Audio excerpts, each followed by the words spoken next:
তো আজকে একটা ছোট্ট একটা টেকনিক্যাল জিনিস সবাইকে জানাবো। এটা অনেকের জানা আর অনেকের অজানাও।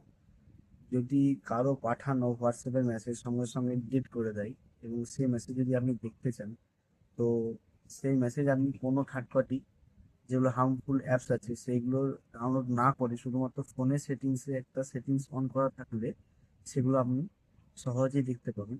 তো এই ছোট্ট জিনিসটা আপনাদেরকে জানাবো। আহ, আপনাদের সামনে দেখাবো, আমি স্ক্রিনে দেখাবো, আপনারা সেটা অন করে রাখবেন। যদি কেউ আপনাকে মেসেজ পাঠায় এবং ডিলিট করে দেয় সেটা আপনি সঙ্গে সঙ্গে বা ওই অ্যাপটা ওই সেটিংস অন করে রাখার সেটিংস অন করে রাখার জন্য আপনি সেটা দেখতে পাবেন। তো আমাদের স্ক্রিনে সেটা দেখিয়ে দিচ্ছে, আপনারা চাইলে সেটা অন করে রাখতে পারেন যদি কারো পাঠিয়ে দেওয়া মেসেজ আপনি দেখতে চান। তো তো এখন দেখাবো হোয়াটসঅ্যাপে আসা ডিলিট মেসেজ কি করে আমরা দেখতে পারবো বা দেখবো। তো প্রথমে হোয়াটসঅ্যাপে চলে যাচ্ছি, দেখুন।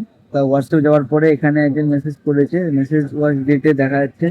তো এখন এই মেসেজটা আমি চাইলেও দেখতে পারবো না, কারণ এই মুহূর্তে আমার নোটিফিকেশন হিস্ট্রি যেটার মাধ্যমে আমরা দেখবো সেটা এখন বর্তমানে অফ করা আছে। এবার এখন আমরা কি করব, এখন আমরা ফোনের সেটিংসে যাব। ফোনের সেটিংসে যাওয়ার পরে আমরা এখানে সার্চ করব, সার্চ করব নোটিফিকেশন হিস্ট্রি বলে। নোটিফিকেশন হিস্ট্রি ক্লিক করলাম। ক্লিক করার পর এখানে দেখাচ্ছে নোটিফিকেশন হিস্ট্রি, এখানে ক্লিক করলাম। ক্লিক করার পর এখন এটাকে আমি অন করে দেবো।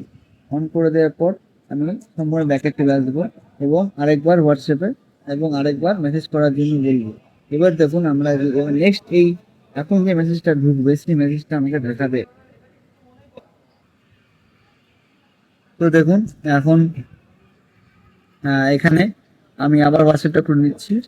বর্তমানে 8টা 50-এ যে এসএমএসটা এসেছে সেটা কিন্তু আমি দেখতে পারবো, কারণ 8টা 50-এ যে এসএমএসটা ঢুকেছে তার আগে আমি আমার নোটিফিকেশন হিস্ট্রি যেটা সেটা অন করে নিয়েছিলাম। কিন্তু 8টা 46 যে মেসেজটা তখন আমার ফোনে নোটিফিকেশন হিস্ট্রি যে সেটা বন্ধ ছিল। তো আমি কি করে দেখবো যে এসএমএসটা কি লিখেছিল? তো আমি চলে যাচ্ছি সরাসরি এখান থেকে ফোনের সেটিংসে, সেটিংসে সার্চ করছি নোটিফিকেশন হিস্ট্রি। নোটিফিকেশন হিস্ট্রি এখানে ক্লিক করলাম। ক্লিক করার পর এখানে ক্লিক করলাম। তারপরে এখানে দেখুন ইনি আমাকে 8টা 50-এ মেসেজ করেছিলেন সাপোর্ট আস বলে।